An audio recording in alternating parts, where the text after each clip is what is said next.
Вероятно, большинство из вас согласятся, что связь между детьми и собаками особенная и не похожа ни на какую другую. Согласно исследованию Института Waltham Pizzari Science Institute, взаимодействие между малышами и собаками значительно повышает уровень окситоцина, также известного как гормон любви, который усиливает чувство тепла, снижает беспокойство и усиливает положительные эмоции.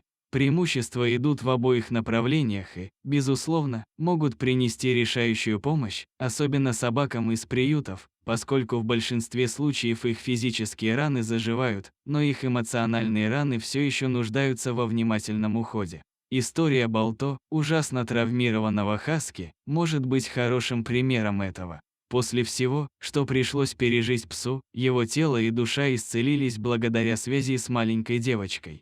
Проведя 8 месяцев в приюте, Балто терял надежду быть усыновленным, пока однажды он не встретил эту милую маленькую девочку. Когда Балто впервые прибыл в центр животных Остина, у него было несколько глубоких травм, которые причиняли ему невыносимую боль.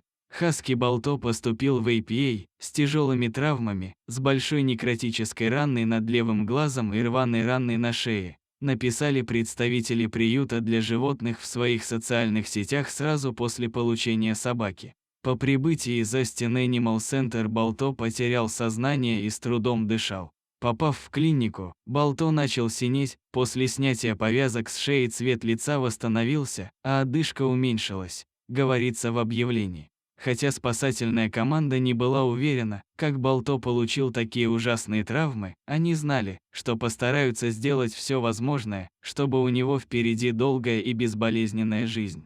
Спустя некоторое время физические раны собаки успешно зажили, но ей по-прежнему требовался особый уход за эмоциональными травмами. Это заняло некоторое время, но лечение прошло успешно, и ветеринары смогли спасти глаз хаски. Физические раны собаки уже зажили, но ему по-прежнему требовался особый уход за эмоциональными. Он провел в приюте около 8 месяцев, рассказал Луис Санчес, директор по связям с общественностью и коммуникациям Austin Pets Life. Он был милым, энергичным и часто оставался незамеченным просто потому, что был хаски с тревогой разлуки, объяснил мужчина.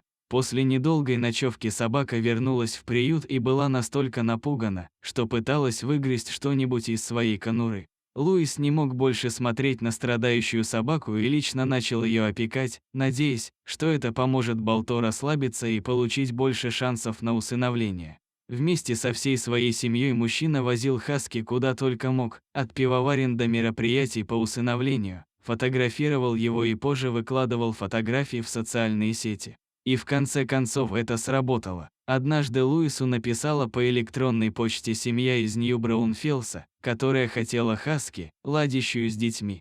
Несколько дней спустя я ехал в часе езды от города, чтобы посетить дом семьи, и они влюбились, сказал Луис. Это было самое милое, когда их маленькая дочь схватила его за поводок и начала проводить ему экскурсию по дому, говоря: «Это моя комната, это комната моих родителей». Новый крошечный друг хаски позаботился о том, чтобы собака чувствовала себя в безопасности и безоговорочной любви, и Балто, казалось, сразу же расслабился. Маленькая девочка сразу же полюбила собаку, несмотря на его ужасные травмы и проблемы с тревожностью. В жизни бывают ситуации, когда очень трудно найти выход. Это требует большого терпения и еще большей веры, но в конце концов ожидание всегда стоит того, и история Балто – прекрасный тому пример. Когда-то страдавший от ужасной боли, как физической, так и душевной, пес теперь, наконец, кажется по-настоящему счастливым и любимым в своей новой пушистой семье.